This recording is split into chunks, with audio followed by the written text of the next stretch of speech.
Welcome. இது simply சமையல். நான் உங்கள் ரேகா. எல்லோரும் நலமுடன் இருக்க இறைவனை வேண்டுகிறேன். நல்ல சுட சுட இட்லி மேலே, அதாவது கையேந்தி பவன் ரோட்டு கடை ஸ்டைலில் இந்த அருமையான பொட்டுக்கடலை சாம்பார் ரொம்ப டேஸ்ட்டாக இருக்கும். பருப்பே இல்லாத சாம்பார் 10 நிமிஷத்தில் நீங்கள் சட்டுன்னு செஞ்சிடலாம். சுட சுட இட்லி கூட, தோசை கூட, சப்பாத்தி கூட சாப்பிட, ஏன் சாதத்தில் ஊற்றி சாப்பிட கூட அருமையாக இருக்கும். ஒரு வித்தியாசமான சுவையில் இதை எப்படி செய்யலான்னு பார்க்கலாம். நம்ம சேனலை புதுசாக பார்க்குறவங்க சேனல் பிடிச்சிருந்ததுன்னா மறக்காமல் சப்ஸ்கிரைப் பண்ணிக்கோங்க. பெல் ஐக்கான் கிளிக் பண்ணிவிடுங்க. ஆல் பட்டனும் ப்ரெஸ் பண்ண மறந்துடாதீங்க. வாங்க இப்போ நம்ம கிச்சனுக்கு போகலாம்.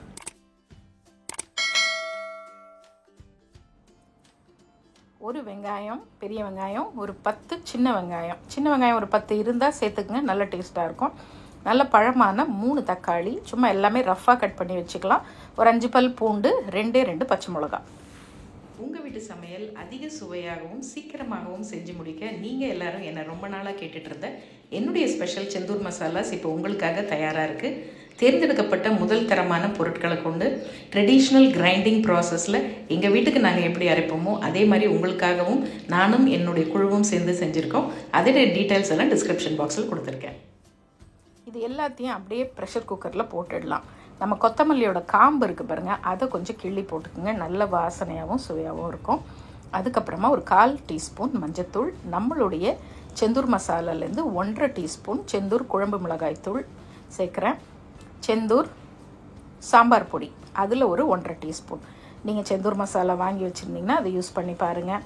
இல்லை நீங்கள் கடையில் எப்பயும் வாங்குறதா இருந்தாலும் சரி, உங்கள் வீட்டில் அரைச்சி வச்சுருக்கிறது எது வேணாலும் நீங்கள் யூஸ் பண்ணிக்கலாம். நம்மளுடைய மசாலா ரொம்பவே ஃப்ரெஷ்ஷாக இருக்கிறதுனால நல்ல மணமும் சுவையும் அருமையாக இருக்கும். அதோட லிங்க் டிஸ்கிரிப்ஷன் பாக்ஸில் இருக்குது, வேணுங்கிறவங்க வாங்கிக்கலாம். இப்போ ஒரு 1/4 டீஸ்பூனுக்கும் கம்மியாக பெருங்காயத்தூள், ஒரு 1/2 டீஸ்பூன் உப்பு, இது எல்லாம் மூழ்கிற அளவுக்கு தண்ணி ஊற்றுங்க. ரொம்பவும் தண்ணி ஊற்றிட வேண்டாம். கரெக்டாக ஒரு 2 கப்பு தண்ணி ஊற்றுனீங்கன்னா இந்த வெங்காயம், தக்காளி, நம்ம போட்ட மசாலா எல்லாம் கரெக்டாக மூழ்கிற அளவுக்கு ஒரு 2லேருந்து 3 விசில் விட்டு ஆஃப் பண்ணிக்கிங்க. ஒரு 10 நிமிஷத்தில் இது செஞ்சிடலாம். ரொம்ப சிம்பிளான வேலை. இதில் என்ன ஒரு தாராளமான விஷயம் அப்படின்னு பார்த்தீங்கன்னா, நல்லா ஒரு குண்டான் சாம்பார் வரும். இப்போது ப்ரெஷர் குக்கர் ஓப்பன் பண்ணிடலாம். மேலாப்பில் அந்த தண்ணியை மட்டும் நம்ம தனியாக வடித்து எடுத்து வச்சுருங்க. இதை கடைசியில் நம்ம சேர்த்துக்கலாம். மீதி இருக்கிறத இது கொஞ்சம் ஆறணுன்னு நீங்கள் ஒரு பருப்பு மத்து வச்சு நல்லா கடைஞ்சி விடலாம்.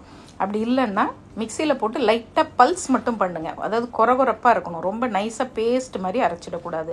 இல்லை ஹேண்ட் பிளெண்டர் வச்சுருந்தீங்கன்னா அதுலேயும் பிளெண்ட் பண்ணிக்கலாம். இப்போ நான் ஒரு டேபிள் ஸ்பூன் அளவு பொட்டுக்கடலை அதை மிக்சியில் பொடிச்சு வச்சுக்கோங்க. கூடவே ஒரு டீஸ்பூன் அளவு அரிசி மாவு, இது ரெண்டையும் கலந்து ஒரு கப்பில் வச்சுருக்கேன்.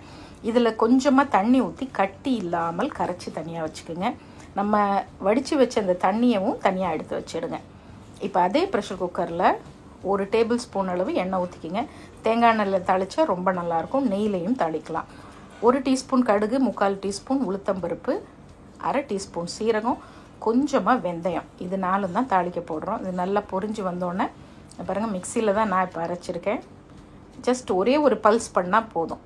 அப்படி எடுத்து வச்சுடுங்க. இப்போ இது நல்லா பொரிஞ்சு வந்தோடனே நம்ம என்ன பண்ணலாம், அதை அப்படியே எடுத்து இந்த குக்கரில் ஊற்றிடலாம். ஒரே குக்கர்லேயே செஞ்சு முடிச்சிடலாம். ஒரு 10 நிமிஷத்தில் வேலையை முடிஞ்சிடும் உங்களுக்கு. இது நல்லா மிக்ஸ் பண்ணி விட்டுட்டு நம்ம எடுத்து வச்சோம்லே வடிகட்டி வச்ச அந்த தண்ணியும் இப்போ இதில் சேர்த்துக்குங்க. இது நல்லா தண்ணியாக ஊற்றி சாப்பிட்டாலும் நல்லாயிருக்கும். உங்களுக்கு என்ன கன்சிஸ்டன்சிக்கு கொஞ்சம் தண்ணியாக தான் இருக்கும். நீங்கள் ரோட்டு கடையில் கையேந்தி பவன்லாம், நான் இப்போ ஒரு மீடியம் திக்னஸ்க்கு வச்சுருக்கேன். இப்போ எல்லாத்தையும் மிக்ஸ் பண்ணி விட்டுட்டு முதல்ல 1/2 டீஸ்பூன் உப்பு போட்டோம். இப்போ உப்பு எப்படி இருக்குன்னு செக் பண்ணிக்கிங்க. நல்லா இது ஒரு கொதி விடுங்க. அப்படியே நல்லா தளன்னு கொதிக்கணும். உப்பு கம்மியாக இருக்குது, ஒரு 1/4 டீஸ்பூன் உப்பு சேர்த்துருக்கேன். இன்னும் கூட கொஞ்சம் தண்ணி சேர்த்துக்கலாம். ஏன்னா நம்ம அந்த பொட்டுக்கடலையும் அரிசி மாவும் கலந்து வச்சுருக்கோம்ல, அதை ஊற்றும் போது நல்ல திக்னஸ் வந்துடும். இப்போ நல்லா கொதிக்கும் போது ஒரு 1/4 டீஸ்பூன் சாம்பார் பொடி, கொஞ்சோண்டு பெருங்காயத்தூள், ஃப்ரெஷ்ஷான கருவேப்பிலையும் கொத்தமல்லியும் போட்டு ஒரு கொதி விட்டிங்கன்னா கமகமன் மணமாக இருக்கும். ஸோ நல்லா கொதிச்சிடுச்சு. இப்போ நம்ம கரைச்சி வச்ச பொட்டுக்கடலை மாவும் பொட்டுக்கடலை அரிசி மாவு, உங்களுக்கு என்ன திக்னஸ்க்கு வேணுமோ அதுக்கேற்ற மாதிரி தண்ணி நீங்கள் ஆட் பண்ணிக்கலாம். கொஞ்சம் தண்ணியாக இருக்கணும் அப்படின்னா இன்னும் கூட கொஞ்சம் தண்ணி ஆட் பண்ணிக்கலாம். இப்போ பாருங்கள், ஒரு 2 நிமிஷத்தில் நல்ல ஒரு மீடியமான ஒரு திக்னஸ்க்கு வந்துடும். அப்படியே ஒரு 2 நிமிஷம் கொதிக்கட்டும் மீடியம் ஃப்ளேமில். பாருங்கள், இப்போ நல்லா கொதி வந்துடுச்சு. கொஞ்சம் திக்னஸ் ஆகிடுச்சு பார்த்தீங்களா. இந்த பொட்டுக்கடலை மாவு சேர்க்கும் போது அதுக்கு ஒரு தனி ருசி இருக்கும். நீங்கள் இந்த அரிசி மாவும் கூட சேர்க்கும் போது திக்னஸ் கொடுத்துரும், டேஸ்ட்டும் நல்லாயிருக்கும். அவ்வளோதாங்க, 10 நிமிஷத்தில் அருமையான ஒரு பொட்டுக்கடலை சாம்பார் கையேந்தி பவன் ஸ்டைலில். இது மேலே ஒரே ஒரு டீஸ்பூன் அப்படி நெய்யை ஊற்றிட்டு சுட சுட இட்லி மேலே ஊற்றி சாப்பிட்டிங்கன்னா அவ்வளோ நல்லாயிருக்கும். எப்பயும் வைக்கிற அதே சாம்பாரை விட இது ஒரு வித்தியாசமான ஸ்டைலில். நீங்கள் ரோட் கடைகள்லாம் பார்த்தீங்கன்னா சில சமயம் பருப்பு அதிகமாக சேர்க்க முடியாதுங்க. இப்போ நைட்டில் பார்த்திங்கன்னா இந்த மாதிரி செஞ்சு உங்களுக்கு இட்லிக்கு கொடுத்துருவாங்க. ஆனால் அது ஒரு செம்ம டேஸ்ட்டாக இருக்கும். இப்போ அதே மாதிரி நீங்களும் ட்ரை பண்ணி பாருங்கள். சுட சுட இட்லி கூட சாப்பிட்லாம், தோசைக்கு ஊற்றி சாப்பிட்லாம், சாதத்துலேயும் ஊற்றி சாப்பிட்லாம், சப்பாத்திக்கு ஊற்றி சாப்பிட்டாலும் நல்லாயிருக்கும். ட்ரை பண்ணி பார்த்துட்டு எப்படி இருக்குன்னு சொன்னுங்கள். இன்னொரு ஃபேண்டாஸ்டிக் ரெசிபியோட மறுபடியும் பார்ப்போம். இது சிம்பிளி சமையல். நான் உங்கள் ரேகா. தேங்க்ஸ் ஃபார் வாட்சிங். Take care. பை.